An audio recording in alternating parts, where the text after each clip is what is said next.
여러분, 우리가 어느 정도 알고 있는 건데 상황이 괜찮고 또 별 문제 없다고 할지라도 이 좀 방향이 안 잡히면, 마음의 방향이 안 잡히면 일이 손에 안 잡히게 됩니다. 그렇다면 반대로 아무리 상황이 어렵고 좀 혹독하다고 해도 이 방향이 딱 잡히면, 하나님 안에서 그래 이거야, 이 길이야 라고 방향이 잡히면 움직일 수 있죠. 물론 하나님의 뜻대로 방향이 잡혔다고 해서 갑자기 편안해지는 건 아니에요. 여전히 번민이 있고 불편함이 있지만 그게 방향이 정해졌기 때문에 이제 그 길로 가기 시작하게 되는 거죠. 그래서 이렇게 말할 수 있죠. 현재 평안이 없다고 해서 내가 하나님의 길을 가지 않는다고 말할 수는 없는 거죠. 하나님의 길을 가면서도 불편할 수 있고 번민 속에 감싸일 수 있다는 거죠. 여러분, 바울은 지난주 우리가 살펴봤던 것처럼 소위 고린도를 방문하겠다고 약속했지만 지금은 방문하기보다는 좀 위험하고, 방문은 좀 뭔가 상당한 텐션이 있었기 때문에 오히려 편지를 보냈죠. 그래서 그들의 문제점을 좀 적나라하게 지적하는 좀 쓰라린 편지라는 별명이 붙은 편지를 대신 보냈는데, 그 편지를 보낸 후에 고린도 교회가 그 편지에 어떻게 반응했을지가 무척 궁금했어요. 그래서 고린도 교회가 어떤 변화가 있는지에 대한 소식을 가져다 줄 사람이 디도였고, 디도를 보내서 이제 디도가 돌아오기를 무척 기다리고 있었어요. 근데 디도가 오기를 기다리는 중에 그냥 마냥 기다리지 말고 복음을 전해야 되겠다 생각해서 복음을 전하기 위해서 북쪽으로 계속 올라가서 그리스도로 건너가기 직전 그 항구 도시가 드로아인데, 드로아까지 이제 도착을 했고, 드로아에 도착했더니 복음의 문이 열렸어요. 12절 읽겠습니다. 12절 시작. 내가 그리스도의 복음을 위하여 드로아의 이름에 주 안에서 문이 내게 열렸으되, 이제 복음의 문이 열렸다는 거죠. 복음의 문이 열렸다는 것은 거기 생각했던 것보다 귀담아 듣는 사람들이 많았다든지, 혹은 빌립보에서 자주장사 루디아를 만난 것처럼 돕는 손길을 만났다든지, 뭐 이런 것들을 예측할 수 있겠는데, 자, 복음의 문과 관련해서 중요한 것은 이런 어떤 객관적인 조건들이 좀 채워졌다, 이런 의미가 무척 중요하지만 더 중요한 것은 내적 확신이죠. 그래서 전도자의 내적 확신이 훨씬 더 중요한 복음의 문이라고 할 수가 있겠습니다. 그러니까 주님께서 지금 이끌고 계시다는 확신과 어떤 대가를 치르더라도 나는 전하고야 말리라라고 하는 열정, 이런 게 이제 내적 조건이라고 할 수가 있는데, 이것이 이제 복음의 문과 관련해서 훨씬 더 중요할 수 있겠습니다. 그런데 바울이 드로아에 도착했을 때 객관적인 복음의 문은 열렸지만 바울의 마음은 무척 불편했어요. 다시 말하면 내적 확신이 서지를 않았어요. 이유는 고린도 교회가 지금 어떻게 됐을까? 고린도 교회가 어떤 지금 상황, 어떤 변화를 겪고 있을까가 너무나 궁금했기 때문에 그것을 알기 전까지는 너무 마음이 불편했던 것 같습니다. 그래서 상황을 알아보러 갔던 디도를 아마도 드로아 부근에서 만나기로 했던 것 같은데, 그래서 디도를 못 만나요.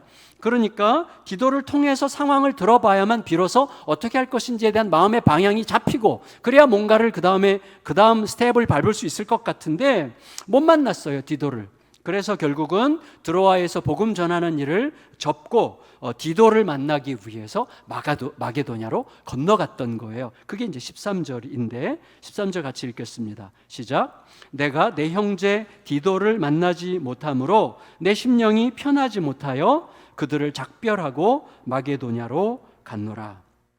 자, 그러면 일단 바울을 좋아하는 사람들은 뭔가 생각을 하겠죠. 이유를 좀 생각해 보겠는데, 일단 바울이 싫은 사람들, 바울을 비난하는 사람들, 바울을 좀 밥맛 없어 하는 사람들 입장에서는 충분히 비난할 만한 거리가 되죠. 뭐야? 사도가 이래도 되는 거야? 아니, 복음의 문이 열렸는데 어떻게 거기를 두고 사람 만나러 가? 이렇게 생각할 수 있는 근거로 충분하죠. 특별히 때를 얻든지 못 얻든지 말씀을 전하라 라고 말한 당사자이면서 어떻게 그렇게 말한 당사자가 마음 좀 불편하다고 해서 복음 전하는 문이 활짝 열렸는데 그걸 두고 떠나지? 이렇게 생각할 가능성이 있는 것이죠. 사도답지 않다, 이렇게 생각할 수 있는 거죠. 목사가 그래도 돼? 이런 이제 말을 할 만한 근거가 되는 거죠. 그렇지만 바울을 이해하려고 하는 입장에서는 다른 생각을 할 수도 있겠죠.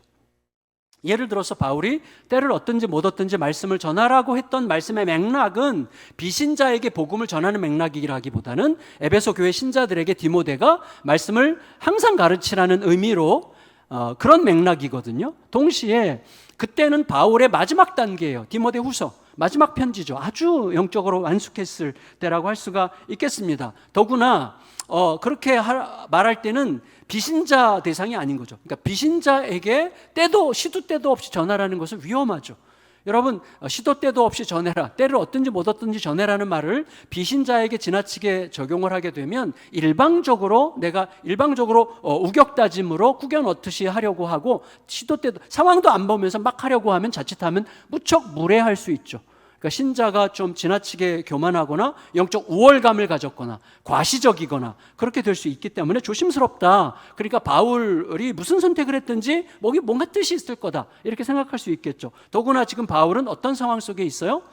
전도와 목회 사이에 끼어 있는 거죠. 드로아에서 복음의 문이 열렸으니까 드로아에서 계속 전도할 것이냐, 아니면 고린도 교회 목회에 좀 더 지금 에너지를 쏟아야 될 건가, 그 사이에서 목회를 선택했다고 할 수 있는 것이죠. 만일에 바울의 마음을 그렇게 이끄신 분이 하나님이시라면 우리는 내가 이해할 수 있느냐 없느냐와 상관없이 함부로 판단할 수 없는 거예요.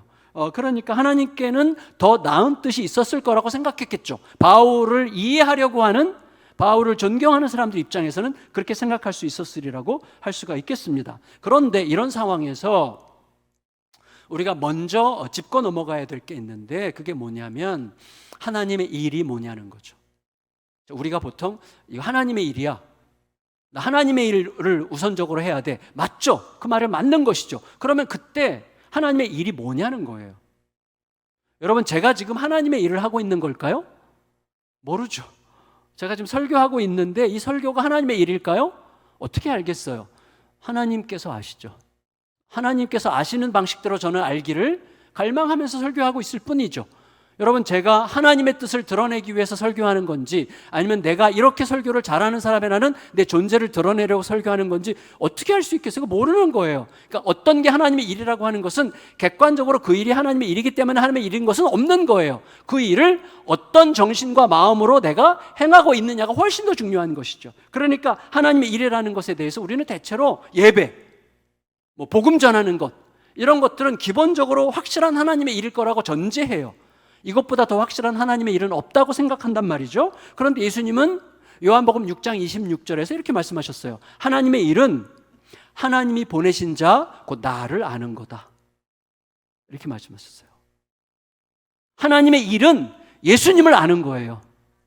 예수님을 아는 게 하나님의 일이에요. 그게. 그러면 그게 무슨 뜻이죠? 가장 중요한 하나님의 일은 예수님이 하나님이 보내신 하나님 자신이라는 사실을 내가 믿고, 그러면 뭐죠? 그 예수님은 지금도 계속 일하고 계시죠. 그러니까 친히 지금도 일하고 계시는 그 예수님의 일에 기꺼이 참여하려고 하는 것, 이게 하나님의 일이라고 할 수가 있습니다. 그러니까 정해진 어떤 일이 아니라, 우리가 하나님의 일일 거라고 이미 정해놓은 어떤 일이 아니라 지금도 일하고 계신 예수님께 귀담아 듣고 그 예수님의 일에 참여하는 게 하나님의 일이라고 우리가 생각하는, 이걸 무척 많이 생각을 해야 됩니다. 왜? 우리는 너무 많이 길들여져 있기 때문에 그런 거죠. 그러니까 하나님의 일은 내 자신이 이미 정해놓은, 이건 있잖아, 이거 하나님의 일, 이건 좋은 일이야, 하나님의 일이야. 그게 하나님의 일일지 아닐지 우리는 함부로 말할 수 없어요. 근데 어쨌거나 내가 정해놓은, 혹은 교회가 교회의 전통을 가지고 정해놓은 어떤 몇 가지 항목들이 아니라, 그런 것들, 이미 정해져 있는 그런 것들을 줄기차게 행하는 게 하나님의 일인 게 아니라, 하나님께서 지금도 아직도 친히 일하고 계시다는 사실을 믿고 그 일에, 하나님의 일에 참여하기 위해서 지속적으로 귀 기울여 하나님께 여쭙는 동안에 하나님이 주시는 대답을 품고 기꺼이 뛰어드는 것, 이게 하나님의 일인 거죠. 네. 극단적으로 말한다면 막 설교하고 있는데 하나님께서 야, 그만해라, 너 그만 까불고 내려가서 저 사람과 함께 있어라, 그러면 극단적이지만 그럴 수도 있어야 된다는 거죠. 예를 들면 바울은 우리가 알고 있어요. 바울은 보세요. 우리가 소위 하나님의 일이라고 이미 전제하는 일. 예를 들어서 누가 방언을 한다. 누가 그걸 하나님의 일이 아니라고 감히 말하겠어요?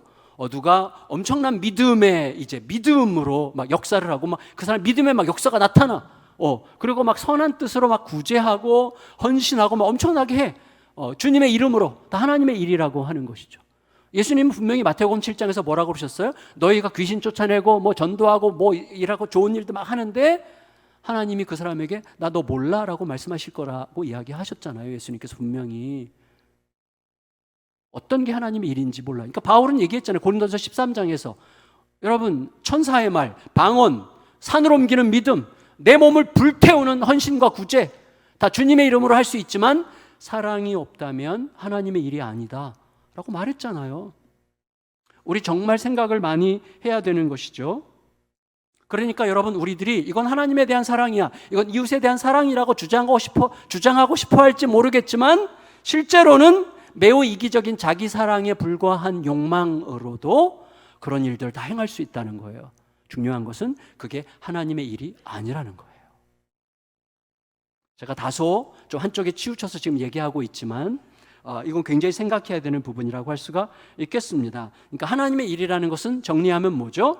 엄밀하게 지켜야 될 어떤 종교적 규칙들에 대한 충성 문제. 목사가 시킨 일이 하나님의 일이 아니에요. 목사가 이게 옳다라고 말했기 때문에 하나님의 일인 건 아닌 거예요. 여러분이 하나님과의 생명의 관계 속에서, 그러니까 여러분 종교적 규칙들에 대한 또 목사가 말한 것에 대한 어떤 충성 문제가 아니에요. 하나님의 일은 뭐죠? 하나님과 또 이웃과 함께 맺어야 될 진실한 소통과 하나님으로부터 오는 사랑과 신뢰의 관계가 하나님의 일이에요. 그 관계 속에서 하나님께 계속해서 귀를 기울이고 또 하나님께서 말씀하시는 것을 따라 순종하려고 하는 것이지 명분이 좋아서 하나님의 일인 건 아니에요. 대의 명분이 있으니까 그것도 아니에요.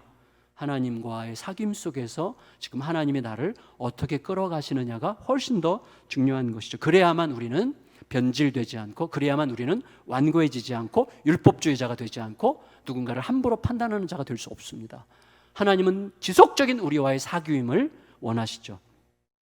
결국 하나님의 일이 곧 신앙적 행동이라고 할 수가 있겠는데 이 신앙적 행동이라는 것은 한마디로 종교적 열심을 따르는 게 아니죠. 하나님의 마음 안에서 움직이려고, 항상 내가 하나님의 마음 안에서 움직이려고. 우리는 보통 어디서 움직이지? 내 자존심 안에서, 내 상한 마음 안에서, 내 두려움 안에서, 내 불안 안에서, 나의 어떤 인간적인 기대 속에서 우리는 움직이지만 항상 하나님의 마음 안에서 움직이려고 하나님께 잔뜩 귀를 기울이는 것, 이게 하나님의 일이다, 이게 신앙적 행동이다, 이렇게 말할 수 있는 것이죠. 그런 의미에서 현재 바울에게 가장 우선적인 하나님의 일은 뭐였어요? 고린도 교회가 복음 위에 균형을 잡고 제자리를 찾는 것, 이게 바울의 마음속에 가장 중요한 하나님의 일로 각인되어 있는 중이었습니다. 따라서 고린도 교회에 대한 그런 목회적 성장과 변화를 기대하면서 애끓는 마음으로 보냈던 편지가 그들에게 어떻게 작용했을지가 너무나 궁금했고, 그 소식을 듣기 전까지는 어떤 일도 손에 안 잡혔던 거예요. 그런데 이때 훨씬 더 중요한 이야기를 해요, 바울이. 나는 이 모든 일을 하나님의 큰 구원의 역사에 비추어 보고자 한다, 이렇게 말하는 거예요. 제가 여러분에게 거듭 강조하는 건데 알아들으셨을 거라고 생각하지만, 자, 우리들의 삶 속에서 어떤 문제들, 어떤 가혹한 환경들을 만나게 되는데 그 모든 상황들을 항상 어디에 펼쳐놔야 된다고요?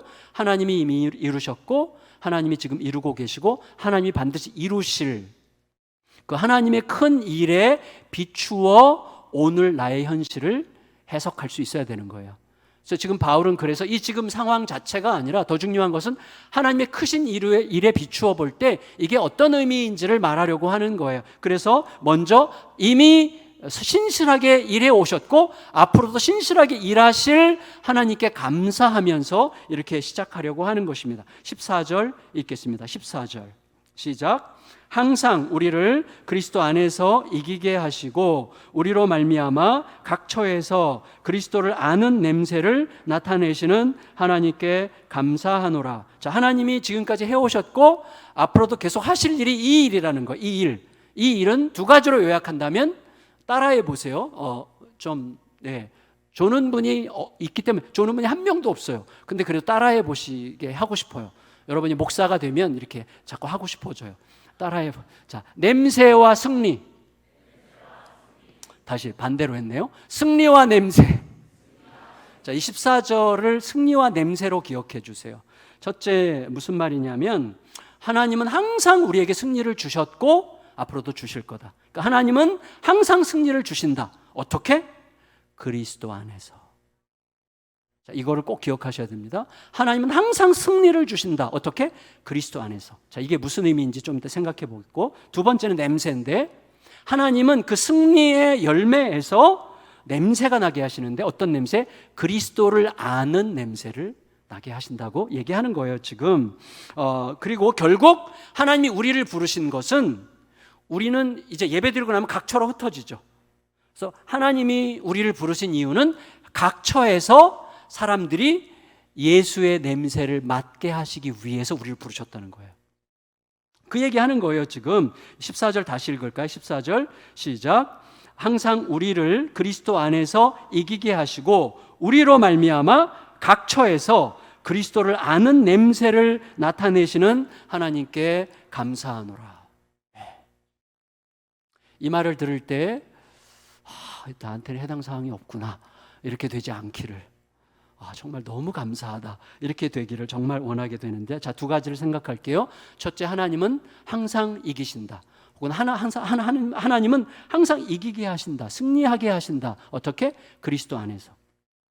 이걸 좀 생각해 볼게요. 하나님이 우리를 이기게 하신다는 말은 승리의 개선 행렬에 우리를 세우신다는 뜻이에요. 문자적으로 승리의 개선 행렬에 우리를 세우신다는 의미예요. 그런데 여러분, 그러니까 이미 승리한 거예요. 이미 승리한 개선 행렬에 서서 내가 승리했구나, 내가 이긴 이 대열에 서 있구나, 이것을 늘 확인하게 하신다는 거예요. 여러분, 자, 드로아에서 복음의 문이 열렸다면 그건 주님께서 여신 거죠. 그렇죠? 그런데 이미 앞서 언급했던 배경 때문에 바울은 일이 손에 잡히지 않았어요. 그래서 이제 복음의 문이 열렸지만 마게도냐를 떠나요. 그러면 그냥 떠났겠어요? 기도했겠죠. 바울이 기도하고 뭔가 감동을 받았겠죠. 그러면 우리가 주님께서 우리를 인도하시는 대체적인 방식 위에서 생각한다면 하나님이 바울에게 어떻게 감동하셨을지를 대충 상상할 수 있을 것 같아요. 저는 이렇게 생각해요. 하나님께서 바울에게 감동하셨을 것 같은 게 이런 거죠. 바울아, 너 드로아에서 복음을 전하든 디도 만나러 마게도냐로 가든 상관없어. 내 안에 머물러 있기만 하면 돼. 그냥 내 안에 머물러 있어. 그래서 너가 내 안에 머물러 있다면 원하는 걸 해. 저는 하나님께서 그렇게 말씀하셨을 거라고 거의 확신하고 나중에 바울 선생님에게 가서 꼭 물어보고 싶어요. 그랬을 거라고 얘기했을 것 같아요. 근데 여러분, 교회가 처음 이 땅에 생긴 직후에 성령님께서는 특정한 상황에서 특정한 지시들을 이래라 저래라 하시기도 해요. 그래서 빌립 집사님에게 가서 야, 너 빨리 광야로 가. 광야로 갔더니 저 앞에 수레 보이지? 빨리 그 수레를 향해서 뛰어가. 이렇게 해서 구체적인 지시를 하신단 말이에요. 그리고 지금도 얼마든지 그렇게 하실 수 있다고 저는 믿습니다. 얼마든지. 그런데 이제 성경 계시 말씀이 완성됐잖아요. 완성된 이후에는 사실은 훨씬 더 많은 상황에서 성령님께서는 내 마음을 통해서 이래라 저래라 보다도 방향을 잡아주세요. 방향을. 다시 말해 가장 중요한 게 뭡니까? 여러분, 우리가 어떤 일을 하더라도 가장 중요한 것은 내가 지금 무엇에 매여 있느냐 하는 거예요. 제가 목회를 제 두려움과 불안과 내 욕망에 매여서 목회를 하면 아무것도 아닌 거예요.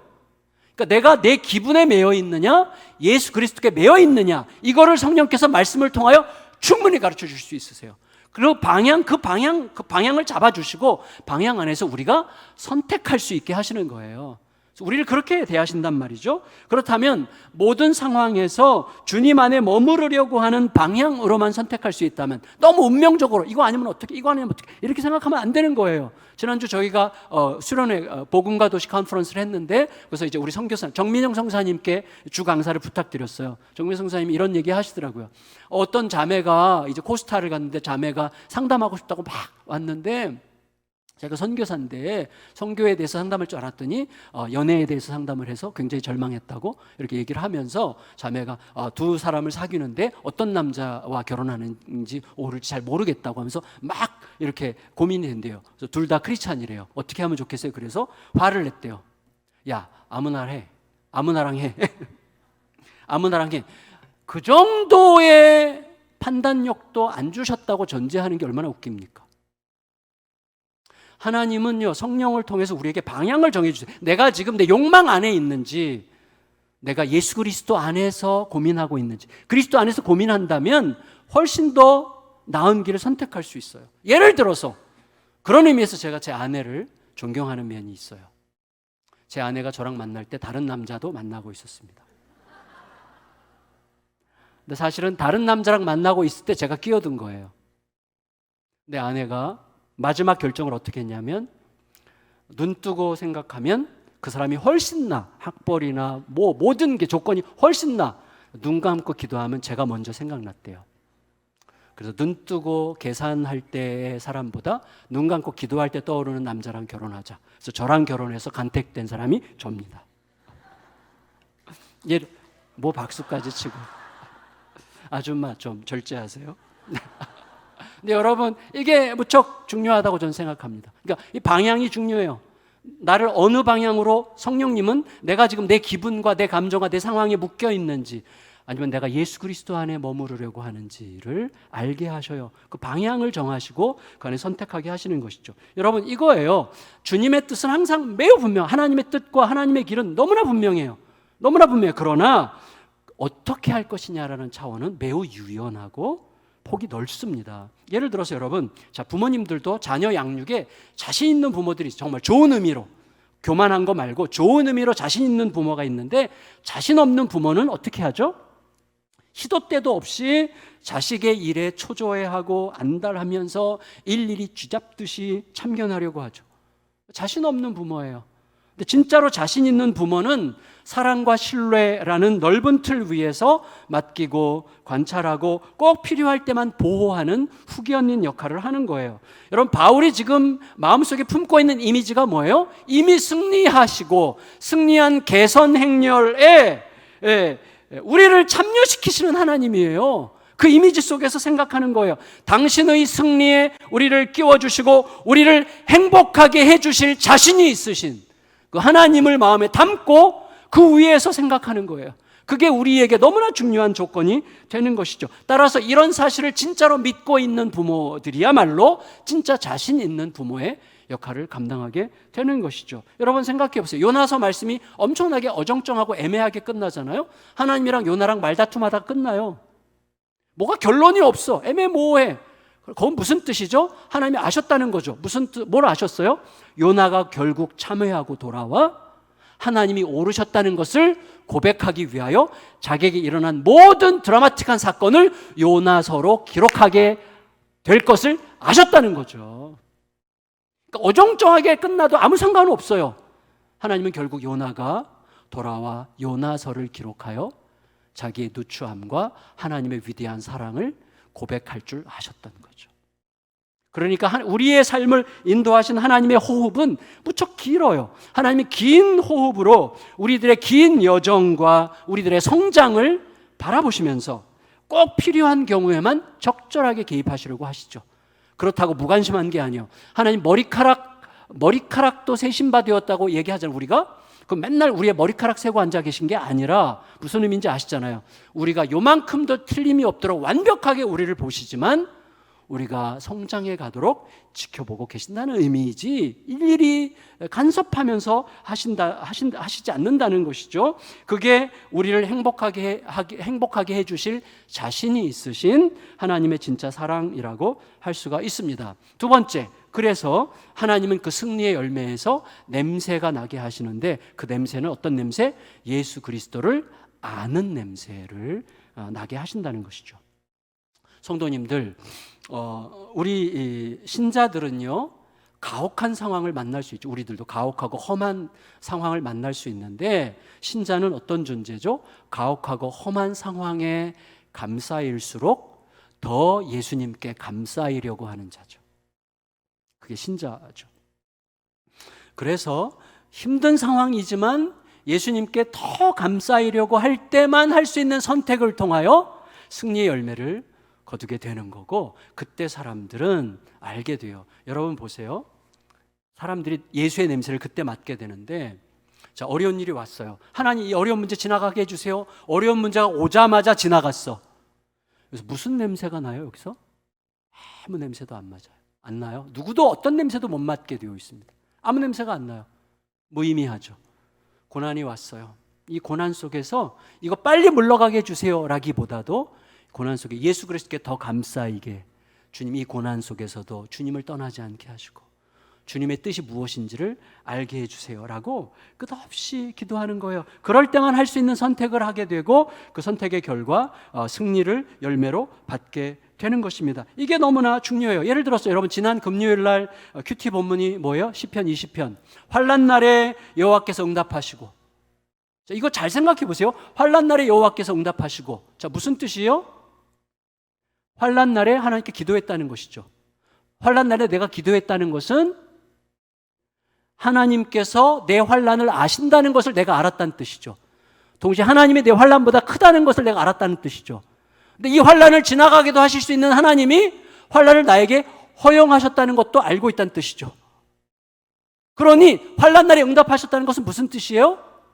환난이 왔는데 지나갔다, 그 뜻이 아니라 환난 속에서 하나님의 진짜 뜻이 이루어졌다는 뜻이죠. 이 환난을 통하여 내가 하나님의 사람으로 자랐다는 뜻이죠. 그게 진짜 응답이지.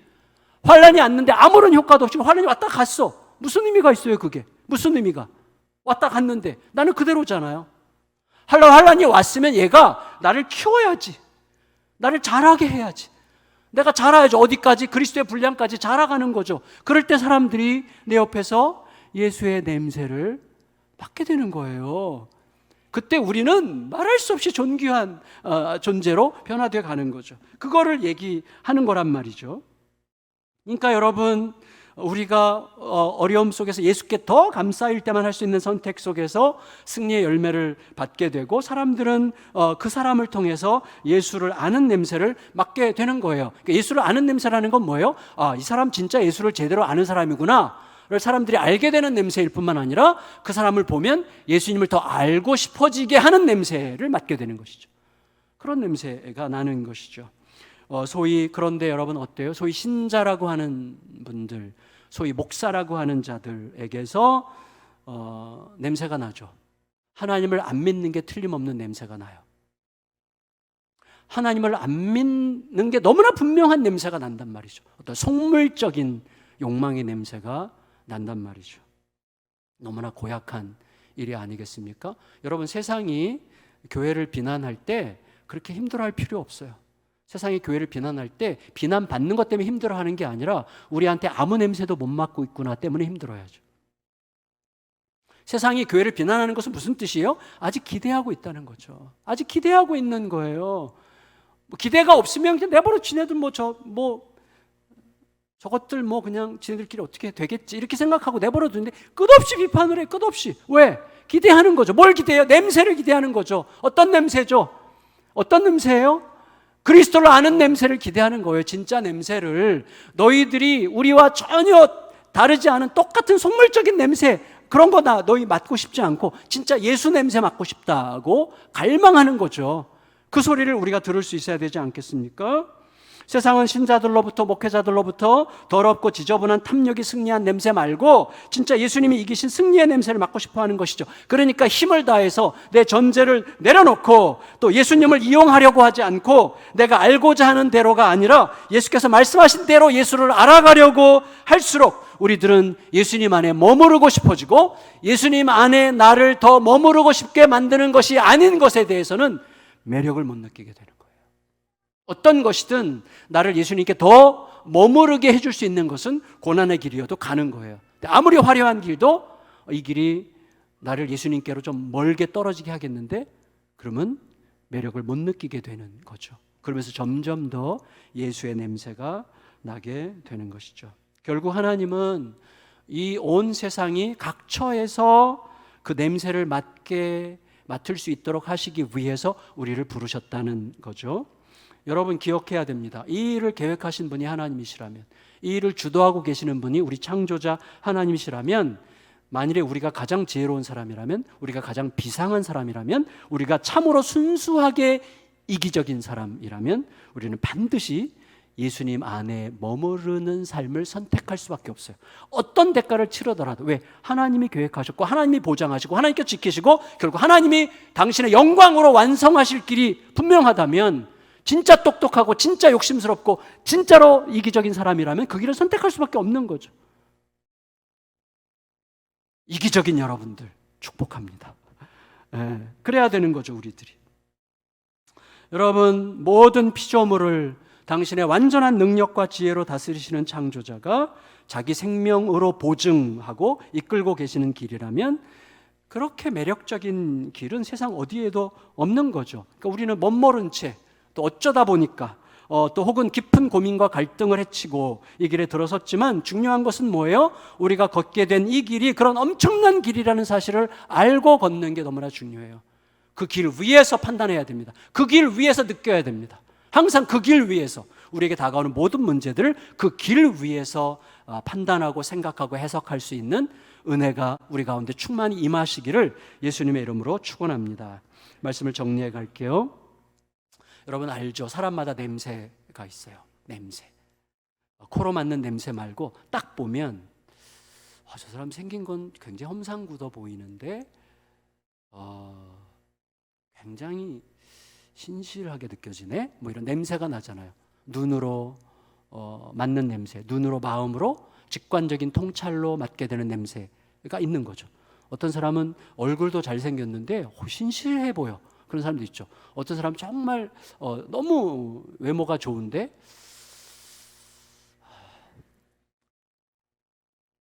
뭐 이런 사람도 있죠. 근데 어쨌거나 여러분, 그래서 우리 질문하게 돼요. 나한테는 어떤 냄새가 날까? 사람들이 나에게서 어떤 냄새를 맡을 수 있을까? 물론 우리들의 편견, 우리들의 한계 때문에 우리들이 맡는 냄새의 정확도는 많이 떨어질 수 있을 것입니다. 그런데 분명한 건 이거예요. 처음에는 괜찮았는데 시간이 갈수록 상한 냄새가 나는 사람도 있고, 처음에는 잘 몰랐는데 갈수록, 사귈수록 자꾸 점점 더 향기로운 냄새가 나는 사람도 있죠. 여러분, 냄새와 관련해서 영화 기생충에 굉장히 유명한 대사가 나왔잖아요.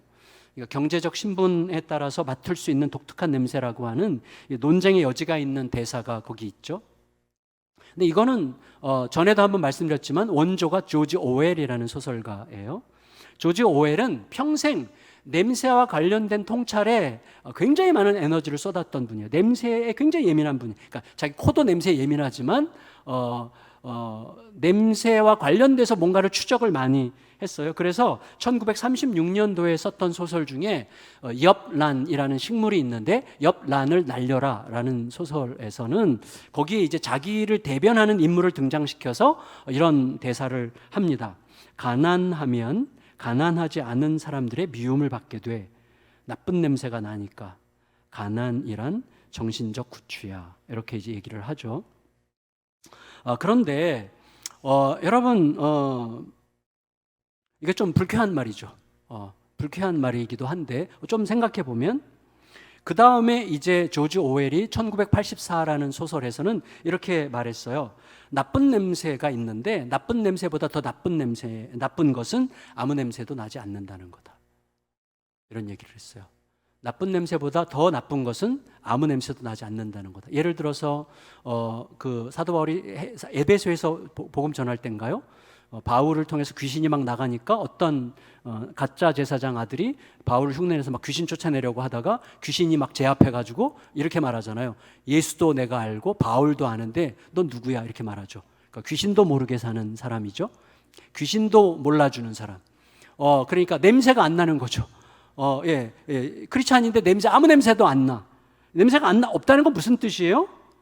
굉장히 두터운 가면을 쓰고 있다는 뜻이죠. 그래서 어떤 사람도 그 사람과 진실된 사귐을 이룬 적이 없다는 뜻이죠. 그리고 그 사람은 한 번도 세상을 제대로 만난 적이 없다는 뜻이죠. 냄새가 있죠, 당연히. 어쨌거나 우리들은 나에게서는 사람들이 어떤 냄새를 맡게 될 것인가에 대해서 좀 생각해 보면 무척 좋을 것 같습니다. 바울 당시에 승리의 개선 행렬이 이렇게 들어오면 맨 앞에서 향을 피웠대요. 향을, 승리의 향을. 그럼 이 향을 이제 승리의 대열에 세워진 백성들은 이 향이 들어올 때마다 우리가 이겼어, 우리가 승리했어, 이제 끝났어, 이제 자유야, 이제 만족이야, 이렇게 이제 이 기쁨을 냄새로 확인하면서 가는 건데, 그 대열 뒤에는 누가 있어요? 포로들이 있죠. 잡혀온 포로들에게 이 냄새는 조금 있으면 죽게 될 죽음의 냄새죠. 그 얘기를 하는 거예요. 14절 15절 읽겠습니다. 15절 16절 15절 16절 있습니다. 시작. 우리는 구원받는 자들에게나 망하는 자들에게나 하나님 앞에서 그리스도의 향기니 이 사람에게는 사망으로부터 사망에 이르는 냄새요, 저 사람에게는 생명으로부터 생명에 이르는 냄새라. 누가 이 일을 감당하리요? 그러니까 여러분, 이제 우리가 누군가에게, 또 저 같은 사람은 설교를 할 때, 메시지를 전할 때 우리도 누군가에게 내 눈빛으로, 삶으로, 내 삶의 모습으로, 말로 메시지를 전하고 있죠, 우리도. 근데 예수님의 생명이 아직 없는 자들에게 로또 복권식 무슨 축복, 무슨 또 근거 없는 성공을 보장하는 듯한 그런 이상한 메시지를 전한다면 너무나 위험하죠. 동시에 예수님의 생명을 가진 자들에게 아무런 생명력도 느끼지 못하게 하는 지긋지긋한 메시지를 전한다면, 혹은 사람들의 마음을 빼앗아서 자기의 존재를 증명하려고 하는 욕망으로 메시지를 전한다면, 그 메신저는 틀림없이 자기 자신을 제대로 들여다본 적이 없는 거죠. 결국 말씀을 혼잡하게 하는 자, 곧 말씀 장사꾼에 불과한 거죠. 말씀으로 먹고 사는 것 외에는 하는 게 없는 거죠. 그래서 바울이 이렇게 얘기하는 것입니다. 17절 읽겠습니다. 17절 읽고 마칠게요. 시작. 우리는 수많은 사람들처럼 하나님의 말씀을 혼잡하게 하지 아니하고 곧 순전함으로 하나님께 받은 것 같이 하나님 앞에서와 그리스도 안에서 말하노라. 아멘. 우리 모두에게 우리 존재가 메시지입니다. 그래서 나는 어떤 메시지로, 어떤 냄새 나는 자로 비춰질까를 생각해 보는 시간이죠. 좋은 음식 냄새는 입맛을 돌게 합니다. 좋은 사람 냄새는 살고 싶어지게 합니다. 그래서 이렇게 쭉 둘러보면 좋은 사람 냄새 나는 분들이 이렇게 보이죠. 살고 싶어요. 그러면 왠지 살고 싶고 뭔가를 하고 싶고 그렇게 되죠. 저는 종종 제가 이제 자주 C.S. 루이스를 인용하는데 인용할 수밖에 없어요. 왜요? 사랑하니까. 저는 그분을 진짜 사랑하는 것 같아요. 제가 그분을 사랑하는 가장 중요한 이유는 그분의 글이 탁월해서라기보다는 그분의 삶이 너무나 존귀한 사람이었기 때문이에요. 그에게서는 진짜 좋은 사람 냄새가 나요. 글도 너무나 탁월하지만 이분은 자기 친구, 엄마, 친구와 함께 약속했어요. 먼저 죽는 사람이 각자의 부모님을 끝까지 모시자. 친구가 먼저 죽었고 제2차 세계대전 때 그 엄마를 모시는데 엄마가 보통 여자가 아니야. 엄청나게 C.S. 루이스를 괴롭히고 힘들게 하고 막 좀 착취하고 막 이런 엄마예요. 근데 그 엄마를 끝까지 책임지고 모셔요. 자기가 너덜너덜해질 만큼 엄마를 모시죠. 저는 C.S. 루이스의 일대기를 이렇게 쭉 읽으면서 참 많은 이제 생각을 하고 감동을 받게 됐는데, 그런데 여러분, 그가 이렇게 말했던 것과 연관이 있어요. 자, 이렇게 그가 말한 적이 있는데 이거예요. 우리는 문명에 열광하죠. 우리는 문화적 발달에 열광합니다. 문명과 문화에 열광해요. 예, 어제가 제 환갑이라고 해서 지난주에 식사 드셨잖아요. 식사. 우리 장로님들이랑 권사님들이 환갑 자체 해주신 건데 너무 감사합니다. 그래서 누가 저를 여기 정동하 소향 콘서트가 있었어요. 그래서 누가 그 표를 사주셔가지고 어제 이제 콘서트를 보고 왔습니다. 예, 가서 이제 좀 하품도 하고 굉장히 즐겁게 왔는데, 근데 여러분, 엄청나게 많은 사람들이 가서 열광을 하잖아요. 우리는 열광해요. 문명과 문화에 열광을 하는데 C.S. 루이스는 이렇게 얘기했어요. 우리가 그토록 열광하는 문명이나 문화는 곧 사라질 모기와 무슨 차이가 있는가? 다 지나가는 것들이죠. 물론 이는 뭐 지나친 염세주의자나 문명 무용론자가 아니에요. 그 자신이 영문학자니까 굉장히 중요한 문화의 사람이지만, 그러나 결과적으로 펼쳐놓고 볼 때 우리가 그토록 열광하는 문명이나 문화는 곧 사라질 모기와 별 차이가 없지만, 내가 지금 상대하고 있는 그 사람, 심지어 내가 그를 착취하고 있는 중일지도 모르는 그 사람은 불멸의 존재다. 사람에 대한 경외심이 하나님을 통해서 그를 사로잡고 있었던 거죠. 저는 이런 생각과 이런 마음을 품고 사는 사람이라면 우리는 그 사람에게서 좋은 사람 냄새를 맡을 수밖에 없고, 그 냄새를 따라가다 보면 반드시 예수님을 만날 수밖에 없어요. 왜냐하면 예수님은 좋은 사람 냄새의 최종 완성판이세요. 예수님으로 갈 수밖에 없어요. 진짜 사람을 사랑하게 되면 그 사람을 통해서 사람을 이렇게 사랑하신 예수님을 만나고 그리워할 수밖에 없게 되는 것이죠. 따라서 예수님 안에 머무르려고 하는 자에게서는 그 냄새가 나는 거예요. 자기 고집과 욕망을 위해서 말씀을 혼잡하게 하지 않고 순전함으로 하나님께 받은 것 같이 하나님 앞에서 매우 조심스럽게 담대하게 말씀이 자신을 통과하게 하는 그런 자를 통해서 우리는 그 존귀한 냄새를 맡을 수 있게 되는 것입니다. 우리 모두가 우리 서로에게서 그 향기로운 냄새를 맡게 되는 이 기막힌 은혜를 사모하면서 함께 끝까지 그 길을 함께 걸어갈 수 있게 되기를 좋은 냄새, 좋은 사람 냄새의 끝판왕이신 예수님의 이름으로 축원합니다. 아멘. 우리 같이 복음 기도로